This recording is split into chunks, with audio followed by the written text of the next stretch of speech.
May 4th, the Steam controller is releasing. So after a leak that happened online, I don't really cover leaks anymore because last time I tried to do that, my channel almost got clipped. So we not even gonna go over that. We know it's now officially coming out May 4th. So we're just gonna cover what's out. So first we're gonna check out this video from Valve themselves. This is a quick overview. This is an overview and quick start guide. So let's get right to it. This is going to be a longer one, so get your popcorn. Hey there. This video is a quick overview of what you'll find inside the Steam controller box, how to get started with it, and a quick look at some of the features. First, let's open it up.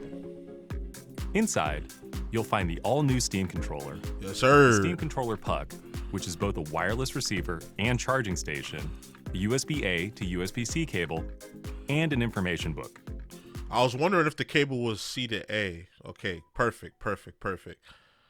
I like this puck thing. This is probably the most innovative thing that they've done in the controller game, other than the trackpads and the puck is the fastest, most reliable way to play wirelessly.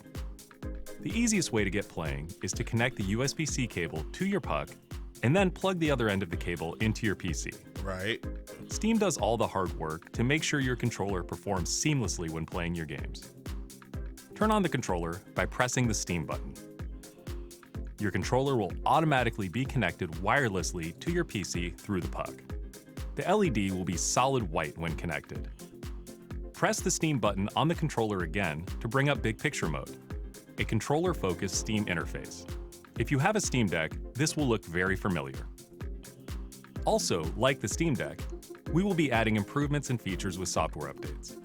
Make sure you install the newest firmware updates, especially when you first use the controller. When installing updates, the puck will update first. Once that's done, unplug the USB cable from your puck, then plug the cable into your Steam controller. Your Steam controller will start updating automatically. Once the update is finished, you can unplug the cable from your Steam controller and plug it back into your puck. Now go ahead and launch a game. And I heard there was something I saw there with the they have these, I don't know if you guys heard of it, but they have these community profiles. Or performs right seamlessly here when playing your. Hold on, let me go back to that scene. Steam does all the hard work to make sure your controller. Yeah. Right here, you can. They're gonna be community There's gonna be community uploads, like controller platforms that you can use. They'll probably come out with a bunch of default motions for it, so you can specifically tailor the controller to work with a combination of the trackpads and the controller. And there's also a gyroscope. So that's what's making me the most interested for this controller. Just the custom layouts that you could use. And I think that's going to be a game changer for sure.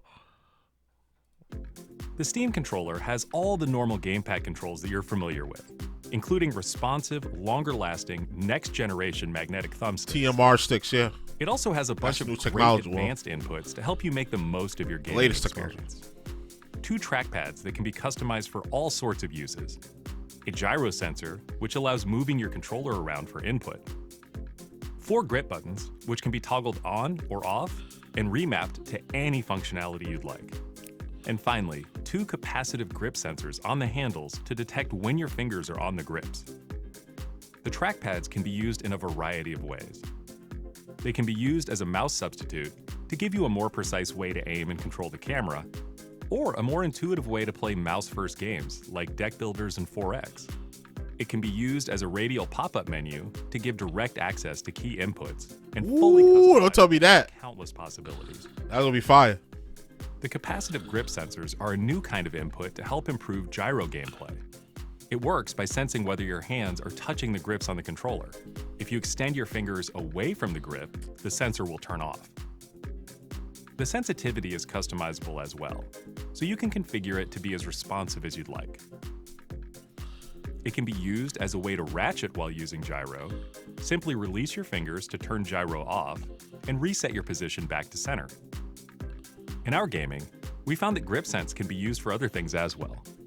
For example, it can be used to bring up a weapon wheel, or a map in-game with just the release of a finger. When you're finished, we made it super easy to charge back up. Just set the controller over your puck and it'll snap into place. The next time you want to use your controller, That's a strong just magnet. grab it off the puck and press the Steam button to get going. To learn more about the Steam controller and its endless configuration possibilities, visit this link. We're so excited for you to get your hands on this controller and start playing. Have fun! No, I'm gonna check that out. Hold on. Also, it just takes you to the landing page. It just takes you to the landing page for the Steam controller. I'm seeing a lot of good things about this, to be honest, and I'm liking what I'm seeing so far. I'm liking what all of the reviewers are saying. So next we're gonna check out this IGN review, but first we're gonna check out the unboxing to see what comes in it. We're probably not gonna go through this whole thing, but I just want to see what comes inside the box. Hold on. All right, so they were just kind of repeating a lot of the same things from the overview video, which I figured. That's why I was like, hold on, let me check it out first and then see. But yeah, so basically they just compared it to the old Steam controller from back in 2015. I never had that controller. It had the big trackpad there. That was an innovative thing for the time. And then they said that it's not compatible with consoles, but it will be compatible with the upcoming Steam machine, if that's what you guys wanted to know. I figured it wouldn't be compatible with consoles. That's just a little bit. That would have took them longer to develop, or they would have had to develop different versions of the controller, which would kind of defeat the purpose of having a Steam controller. But yeah, so next we're gonna check out this IGN interview and see what they talking about. I know y'all love like, yo, the reason why I keep doing IGN, I usually go to IGN first because y'all give such a crazy response when I react to IGN stuff, like good or bad, and I love it. I love the discourse. I love the shit talking. I'm here for it. You never gonna get me upset commenting on my shit. I love it all. I'm all about the smoke. I'm all about the compliments, all of that. So let's check out this review real quick. It's been more than 10 years since the original Steam controller, Valve's take on a gamepad designed specifically for PC gaming. Now, that controller only ever found a small cult following. Its most innovative feature, haptic touchpads intended to give more detailed control of a mouse pointer, was also its most polarizing, given that the touchpads took the place of standard thumbsticks, turning off anyone who was just looking for a traditional gamepad experience. While the original Steam controller failed, its innovations paved the way for the touchpads. It was ahead of its time, yeah. Steam Deck. Thankfully now, in addition to traditional thumbsticks instead of them. In turn, the Steam Deck's success has begat a new batch of Valve hardware, the forthcoming Steam Machine Steam Frame, as well as the new Steam controller, which after 2 weeks of testing has quickly become my favorite controller for PC gaming. I don't know. I low-key want the Steam machine, but I don't need it. But I still want it. I just built a brand new PC in there. I don't know. Let me know if y'all gonna cop it.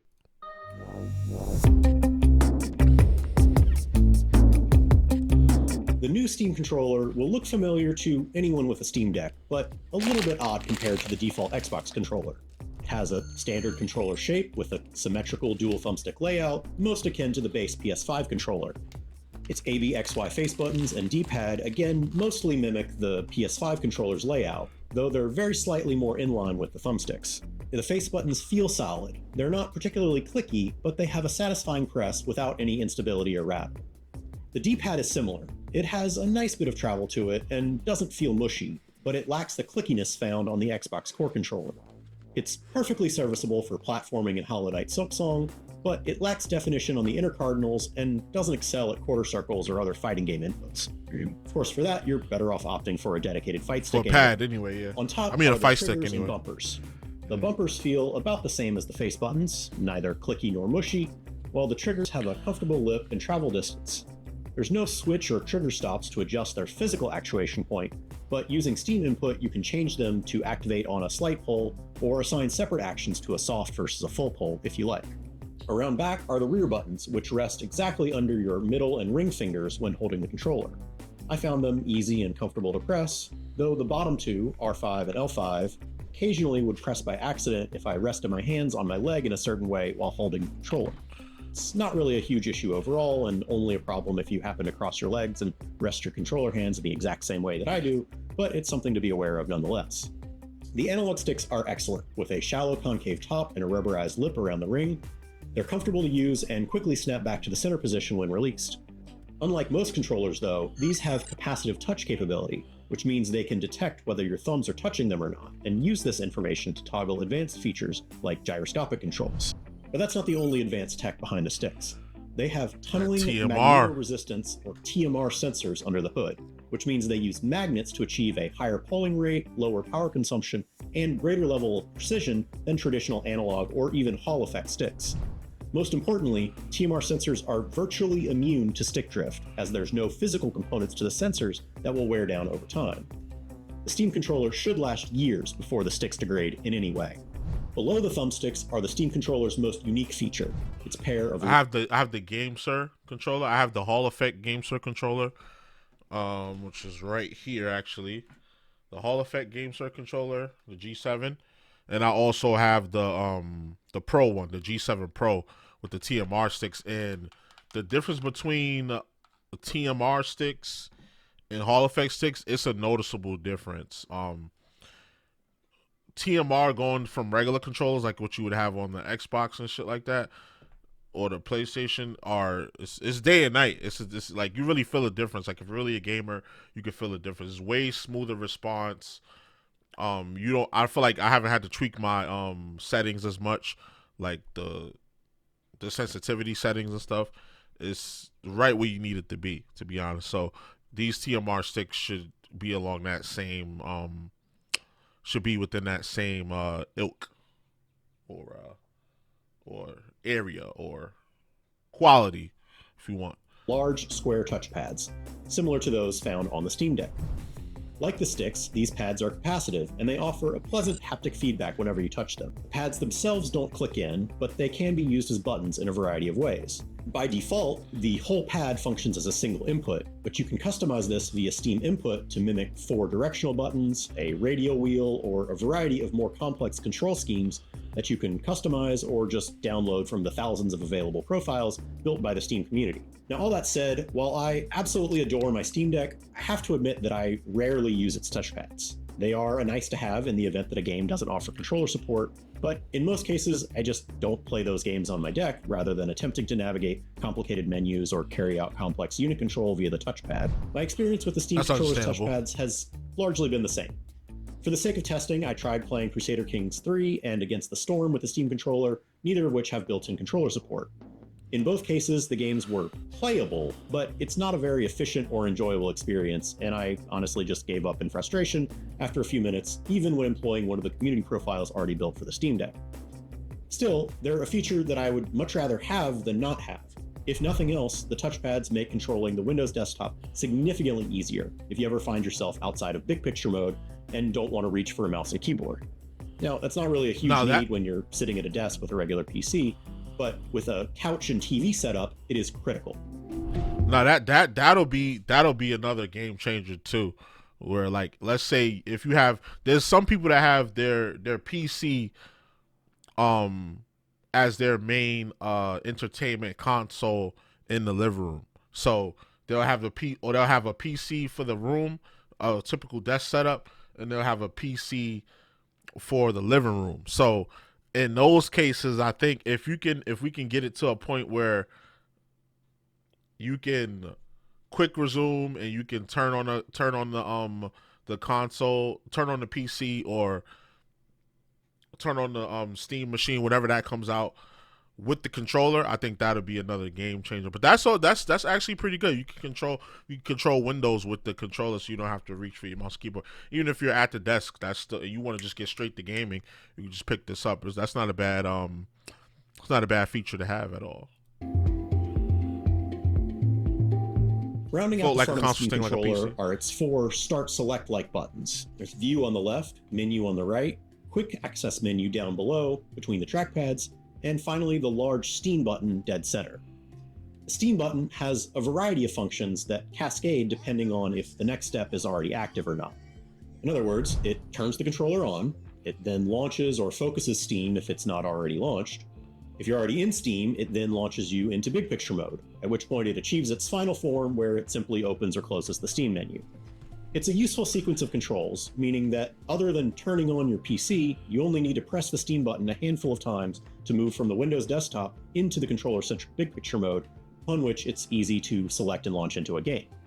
While it can't boot up your PC, at least if it's running Windows, it's the closest thing the living room PC experience has come yet to mimicking the ease of getting into a game that comes from a traditional console. Okay, that answers my question. Well, my concern. Well, some people have it to where they're able to maneuver it to where you can turn the PC on with the controller. There's some voodoo you can do there, but like natively you can't do that with Windows, which is a little bit disappointing. But I think eventually that'll be something that comes to it, because Microsoft and Valve have, they've been in contact before. They've worked together before. So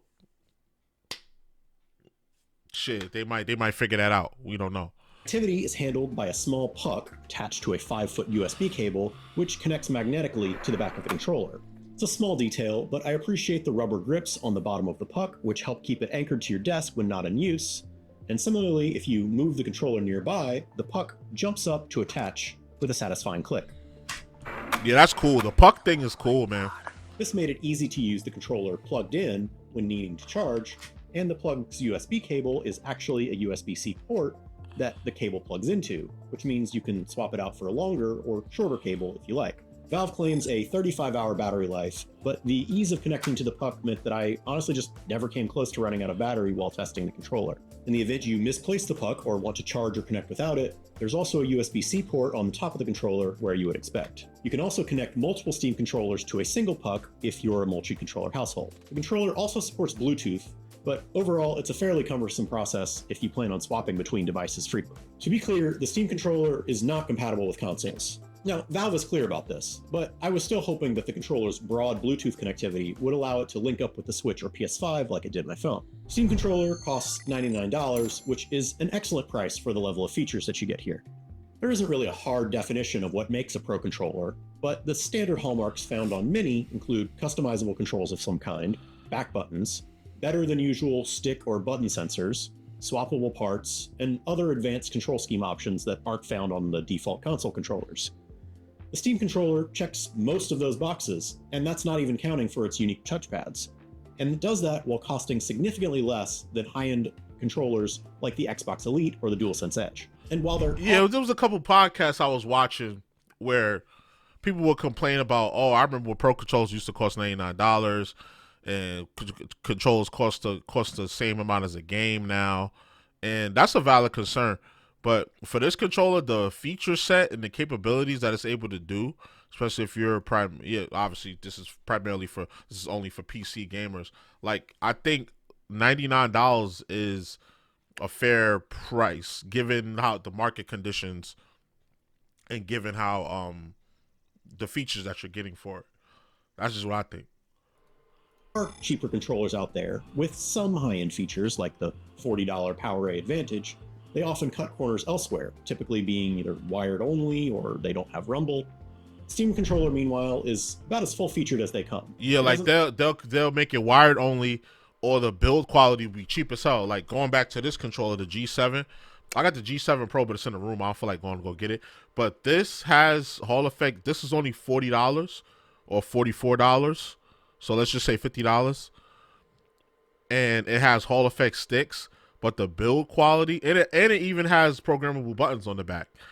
But it's wireless, and it has rumble.